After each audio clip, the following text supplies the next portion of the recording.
Hello, Miles and company. Miles, to you, I Hey. Oh, say go birds.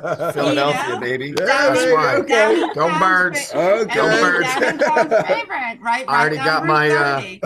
I already got my Philly bar set up for Monday night here in New York I to knew, waltz in I with some said, I buddies. knew they were doing this on a Yeah, Sunday because there was no way you were doing it on a Monday. that's So, right. Also, yeah, also that Wait, was what's the time. happening? Yeah. Who's the birds now? uh, football, Birds, Eagles, Eagles. man. Oh, okay, Me and okay, Dave okay, Vine, okay. baby. We're and Pat, the one of the writers of the film, writer of the film. Yeah, he's a Philly guy as well. yes, and Divine and I both went to Temple, so we have that other connection. But we Cool. love all of you.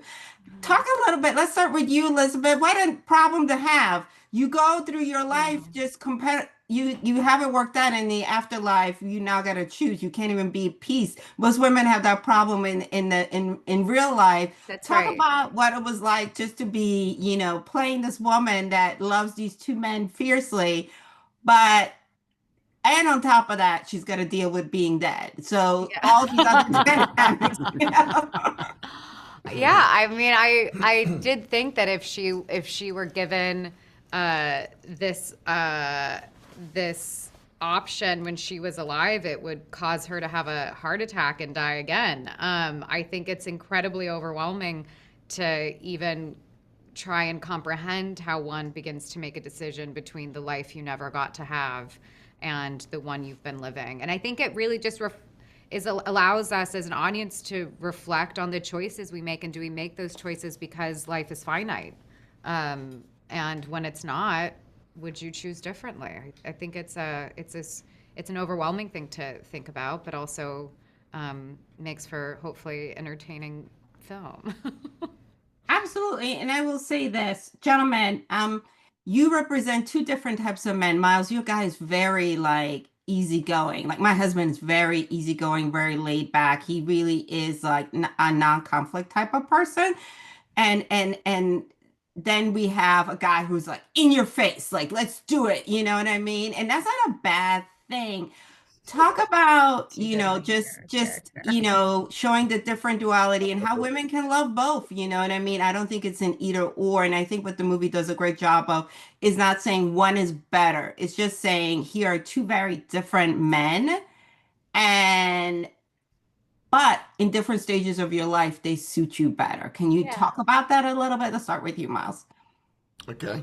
I don't know. I guess what I really enjoyed, well, obviously the fact they've been together 60 something years, but he's now put in a position where he has one date to try and show her. So kind of going this first date, and it doesn't go the way he wants it to because he thinks he has to find a way to impress her. But really, what ends up being the thing is just that he was just always there for her, and his happiness was her happiness, and that's just something I felt like it was a very simple life for Larry in that sense, that he just would always be there for her, and you just wanted to make her smile, make her laugh, and I think that consistency is ultimately what helped him out. Absolutely. And Callum, I think the challenge for your character is that he remembers her in one stage and hasn't accepted or even processed the fact that she's evolved from that person. So therefore, he's like, well, why can't we work? Can you talk about that a Yeah, little bit? I think the agony of the love being taken away from you and the opportunity to grow with someone, the opportunity to see where it could go, snatched away from you is a complete devastation. That's why he waits. He wants to know. He wants to see what that could be like. What's interesting is that in the junction you don't evolve. So he stayed 27 years old. He's not 90 something as well. So he's stuck. He's still a boy. And when she turns up, she's an old woman. She's had this whole life experience, and they're not compatible anymore, really, I guess. And that's it takes them a little while to understand that. And that's the interesting. That was the thing that we were really playing with, right? It was like this misconnection, this disparity between the two that was once a complete couple, and how do you deal with that? Well, absolutely. Well, I really enjoyed this. Was a lot of fun. And like I said, I love you all, but Miles, I have a little bit more love for you because it's always nice to talk to hometown people. Best of luck with Absolutely. everything. Thank you so much. Appreciate it. Hi, Devon. Hi, how are you? Good. It's always good to speak to fellow TU people. Yay, let's go. First of all, if God willing, I make it to the other side, I want an angel like Anna. I want somebody Oh, who's thank there for you. me. And just, she was just like, I'm going to fight for my guy. I'm going to make sure he Hmm. gets in the game. Talk about how much fun it was playing her because she had spunk, Yeah, no. personality, and she let it be known. We're Yeah, on she Team was a Him. blast. She was a blast. And I think, she is loyal and she's quirky and she knows what she's just a really good friend that rides for you. But it was really fun to play and to have something a bit more lighthearted and quirky and whimsical was really enjoyable to play.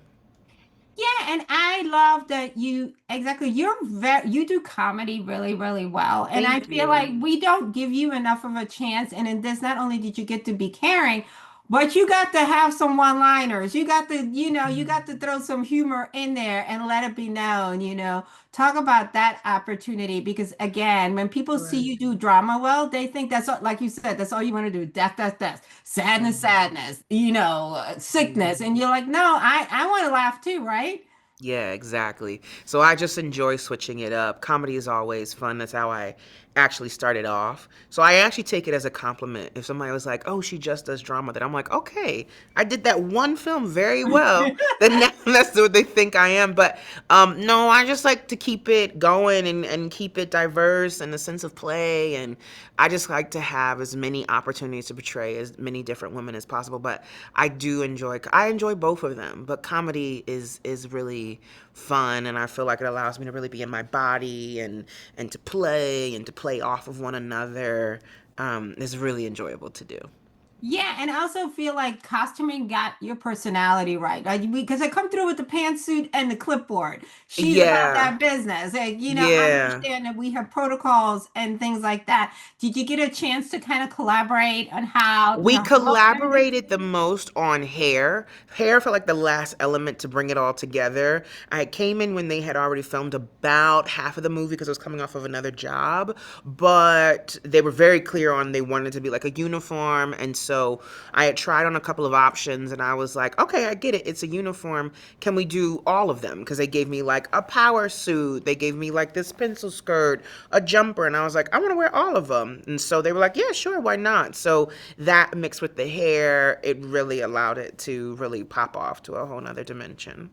And I would be remiss if I didn't bring this up. You coming from Philadelphia, just, also gotten your start at the local university. What do you want to say to the young kids? Because I feel like we need to let people know you can come from where we come from and That's right. still put on for your city and still live your dreams. That's right. And I think something that my parents instilled in me that I'm so grateful for is that they made sure I had a good education and had worldly experiences. And first of all, we have some of the most amazing museums. And I say that because growing up, even though we were in the inner city, for not being New York, I grew up a very cultured child. But it was my parents putting in that OT to make sure that that was the case. There's a lot that the city has to offer, and it was a great jump off point for me to be where I'm at now. And something that my parents instilled in me was also that, you never forget where you come from, and whatever you learn out there, you always bring it back and impart it to others. And so I just encourage people to, number one, really engage with the community and the resources that our community has, and number two, when you do go out there, you should go out there, whatever you learn, make sure to bring it back, so that you can impart to your fellow man in Philadelphia. Absolutely. Well, it's always a pleasure to speak to a fellow Thank 2U you. alum, and I'm so happy for you. And listen, I can't wait for everybody to see Anna and the clipboard and know she's about that business and Thank she is you. about her clients. Love you. Thank you Thank you. so much. Bye. Bye.